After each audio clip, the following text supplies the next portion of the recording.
To escape the convent, a nun pulled off a fake death so audacious it fooled everyone around her. And when digging deep into the earth beneath old convents, people were deeply shocked to find graves turned upside down, a way to permanently bury sexual secrets that were never allowed to see the light of day. That is just a small fraction behind the dark secrets of ancient convents. Behind those who appeared the most pious were human beings living in deceit and teeming with lust.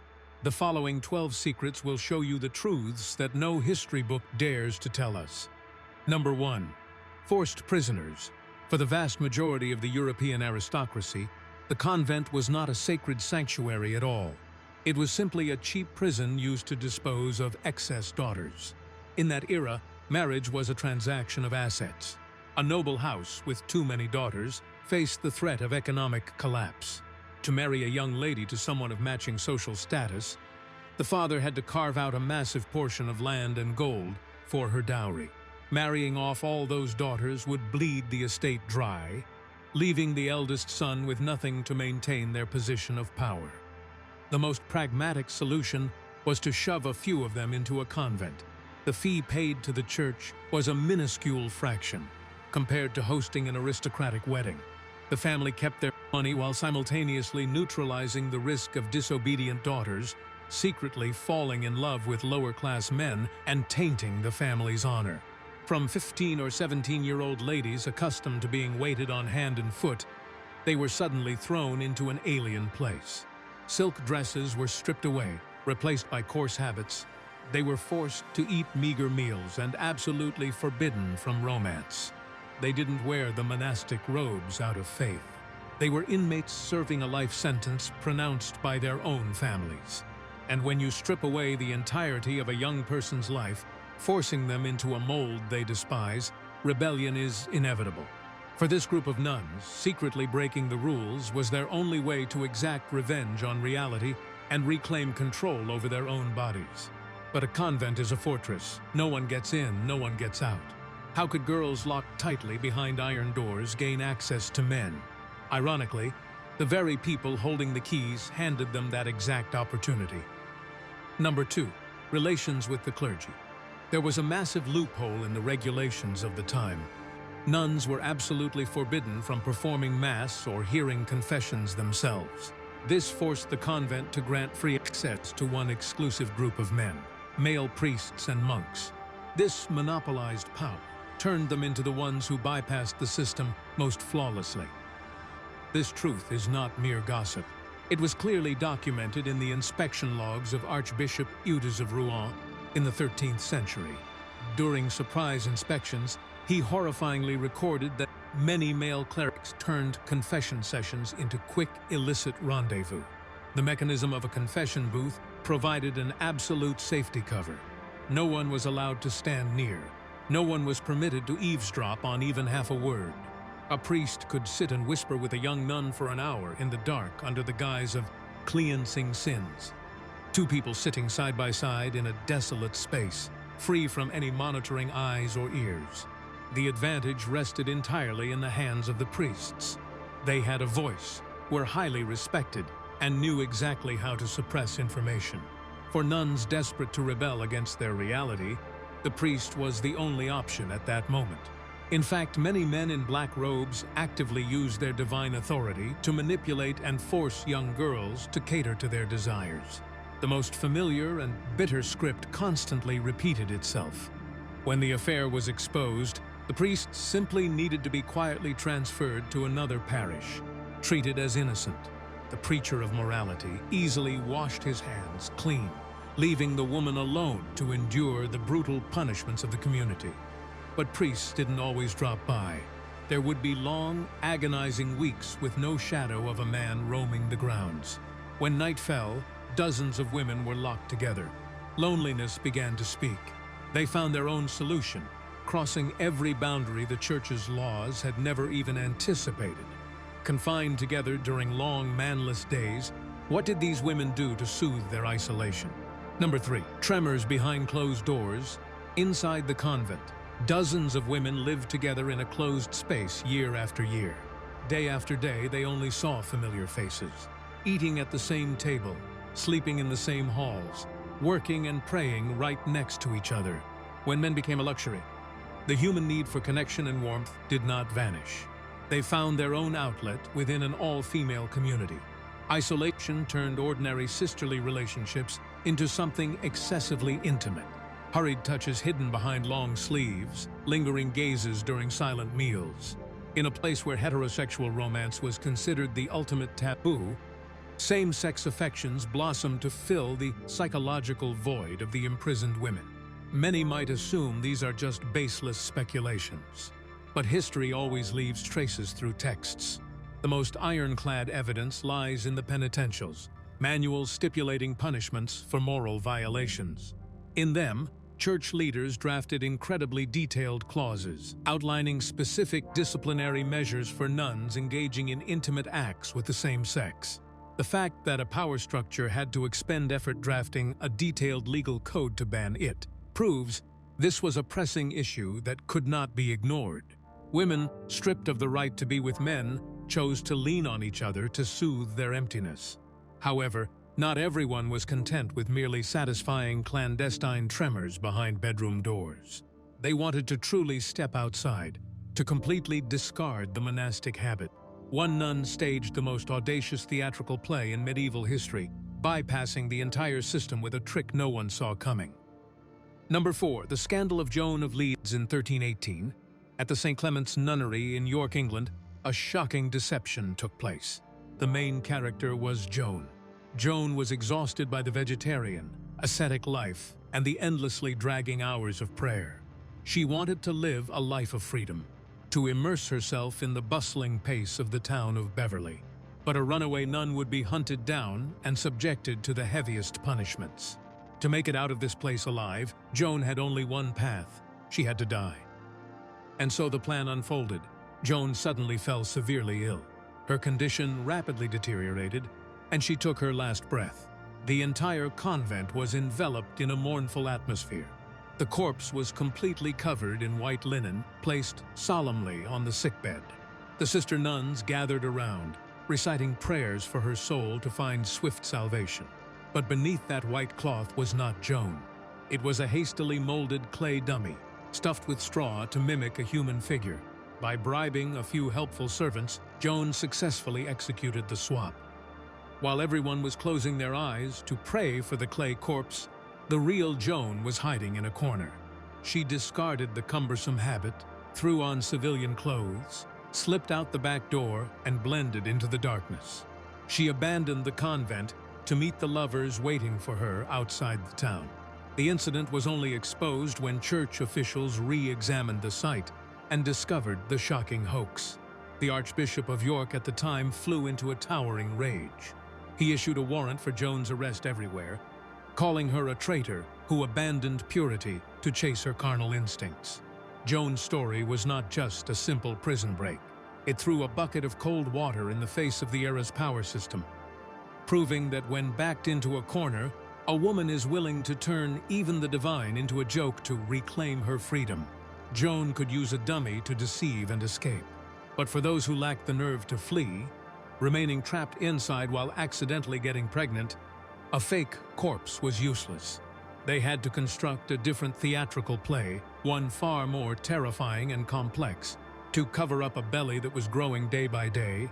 What method do you think a woman would use to manage and hide a growing pregnancy in a strictly monitored environment? Comment your predictions below. Number 5. Demons and secret fears. In the 13th and 14th centuries, understanding of the human body was extremely limited. When faced with sudden physiological changes or states of arousal they couldn't explain, people had no other word for it but demons. And in all female communities, the incubus became the most haunting name of all. Folklore whispered that the incubus was a male demon that often sneaked into bedrooms to approach women in their dreams. This became the only escape for young nuns experiencing sleep paralysis or waking up with sweat-drenched bodies. Instead of confronting their personal arousals, they firmly believed they had just been attacked by a demon. The next morning, kneeling beneath the confession booth, confessing to being harassed by dark forces became a safe shield. It helped the nun shed all guilt for accidentally harboring earthly thoughts.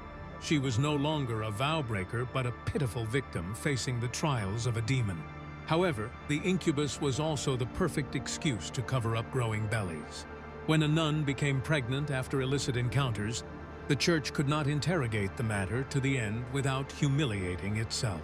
Instead of hunting down the man behind it, they closed the case by accusing the incubus demon of planting an evil seed. This was the ultimate dilemma for the superiors. If they denied the existence of demons, they toppled the very foundation of the faith they were protecting. Therefore, accepting this absurd explanation became the smoothest way out. The woman avoided the death penalty for adultery. The implicated man in the shadows remained unexposed. The church maintained its saintly facade, proving that demons were always lurking to corrupt weak souls. The devil became an effective tool to soothe fears and cover up unspeakable truths. But in reality, not everyone needed to rely on the supernatural to hide their lifestyle. For another class within this system, they had no need for demons, because in their hands was a power that could twist every rule. Number 6. Extravagance. Behind the gates, convents are usually associated with poverty and sacrifice. That is the general theory. But rules always have exceptions for powerful families. In affluent cities like Venice, or institutions like the Sant'Angelo convent in the 15th century, life inside the towering stone walls was completely different from its tranquil exterior. This was no place for those seeking spiritual silence. It was a private living space for the young ladies of the most powerful families in Europe. When they entered here, they did not come empty-handed. They brought massive fortunes and retinues of servants to continue their regal lifestyle. The line between asceticism and hedonism was completely erased. On the surface, the Gothic architecture still projected an aura of solemnity and austerity. But the moment you stepped through the gates, a completely different world revealed itself. The quarters of these prestigious nuns were not bare, isolated cells. They were adorned with exquisite tapestries, drapes, and elaborately carved furniture.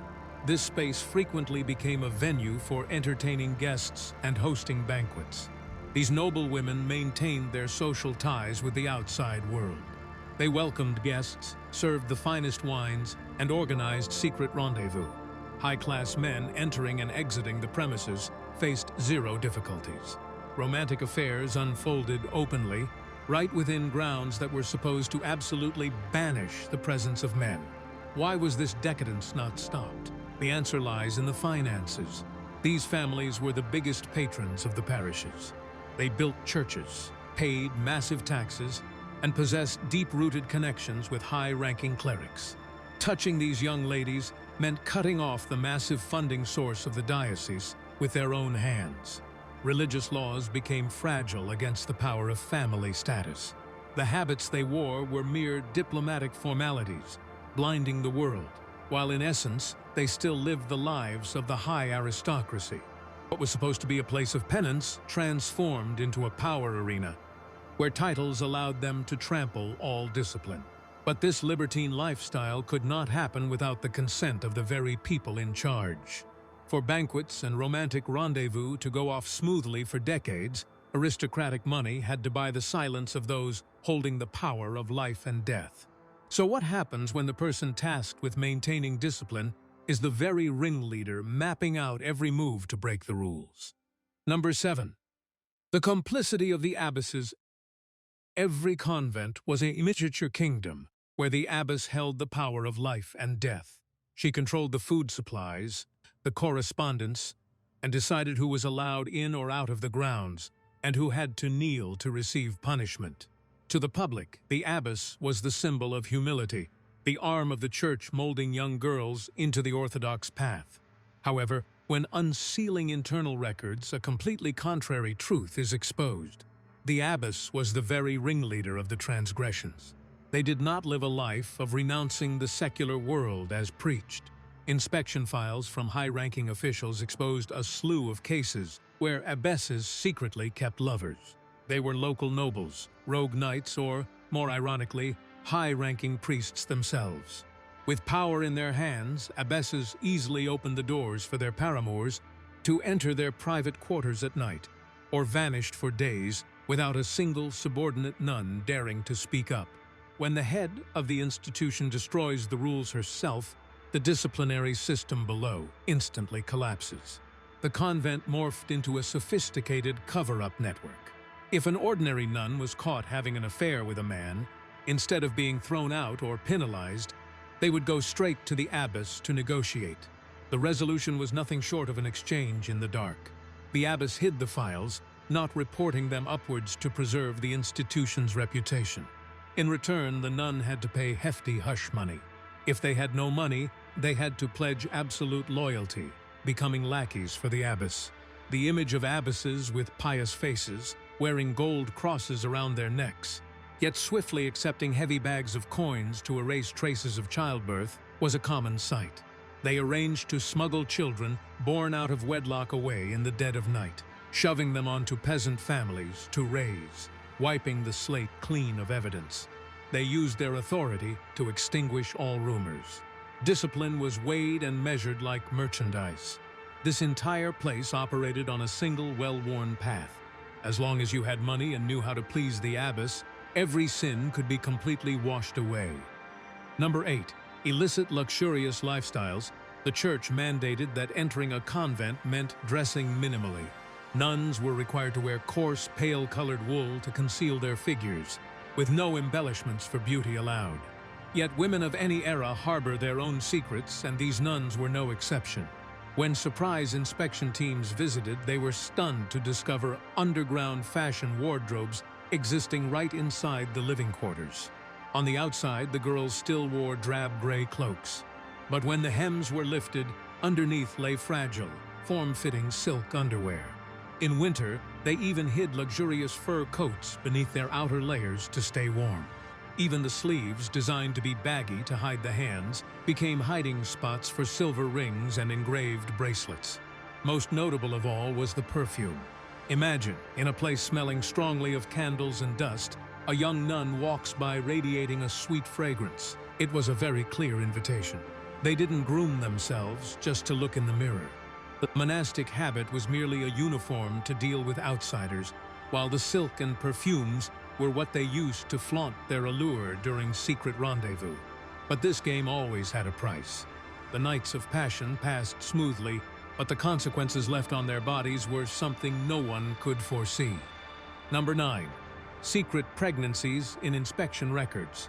The inspection files of that era documented many of these scenes of panic. To hide a growing belly, pregnant women had to grit their teeth, tightly bind their waists, and secretly wear piles of thick undergarments. They constantly had to walk hunched over, skulking in dark corners to dodge the eyes of others. They lived in absolute terror, afraid of morning sickness, afraid of making a sound, and most afraid of the moment the baby kicked in their stomach, betraying their secret. And when the day of delivery arrived, things became truly horrific. The church couldn't punish them publicly for fear of losing face, so they chose to silence the matter. The moment the baby was born and let out its first cry, it was immediately snatched away in the dead of night. Poor peasant families were handed a bit of money to take the baby in, essentially erasing its existence. The mother would never know where her child was taken. As for the reports, they were stamped, sealed, and archived forever. Having their babies snatched right from the delivery bed drove droves of nuns into panic and severe depression. Many gritted their teeth and endured, continuing to live in humiliation. But others couldn't take it anymore. They preferred to gamble their lives to escape this prison, climbing over walls to find the men waiting for them outside. Number 10. Lures from the outside. Not all nuns resigned themselves to being locked behind iron doors. History retains many audacious escapes, and their common denominator is that there was always assistance from the outside. It could be an infatuated noble, a wandering knight, or a distant male cousin in the family bloodline. They were the ones passing letters, calculating the timing, and preparing the rescue route. The scene of a rope ladder being dropped from a mossy stone wall under a moonlit night is not a fictional detail. It truly happened. At the foot of the wall, the man stood with horses ready, patiently waiting for his woman to shed her religious robes and jump down.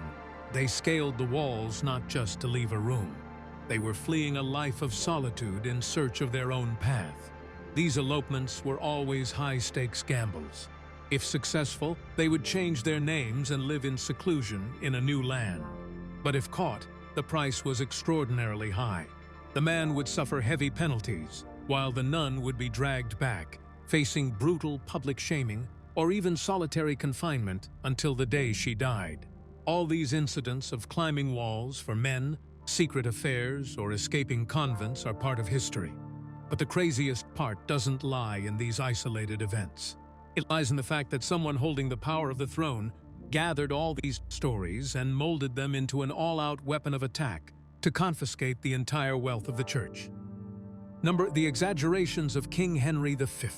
In 16th century England, King Henry V was facing a depleted treasury.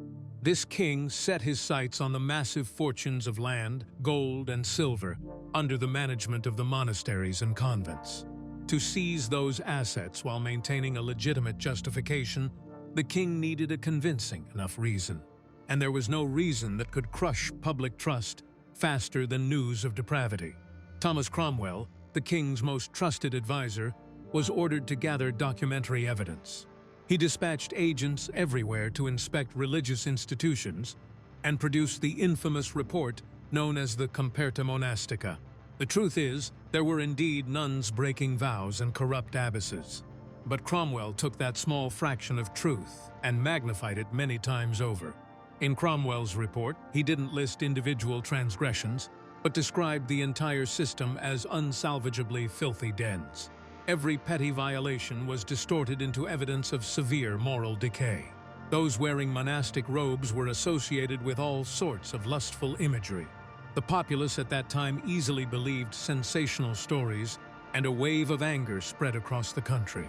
Everything went exactly according to the king's design. The acts of dissolution were passed easily without any significant resistance. A massive number of monasteries and convents were shut down and destroyed. Thousands of monks and nuns were thrown out to live on the streets. All assets were confiscated to fill the royal treasury. Individual flaws and human instincts were weaponized into political tools. The stories of the nuns were merely sacrificial pawns for the king to achieve his financial goals. This purge did not happen to cleanse morality, but entirely out of a hunger for money and power. History has never been clear black and white pages. In places considered the most sacred, humans were still governed by the most naked instincts, only for all of it to ultimately be exploited by the most ruthless rulers. Number 12. The mysterious, face-down graves. Today's final secret was found underground, at the Littlemore Priory archaeological site in England. When experts began excavating this area, they discovered a scene that made everyone shudder. Mixed in the earth were a series of skeletons of medieval nuns. But the terrifying part is, some skeletons were not laid out neatly as usual. They were turned upside down. These women were buried prone, their faces shoved straight into the dirt, their backs pointing to the sky.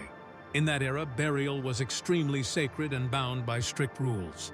The dead always had to be laid on their backs, faces looking upward to await Judgment Day. Therefore, burying someone face down was certainly not a gravedigger's careless mistake. This was a sentence, a brutal punishment for nuns who had severely violated the rules while alive, especially the sins of fornication or secretly becoming pregnant. Forcing their faces into the mud was how the living pronounced the sentence. You are unclean, unworthy of seeing the light.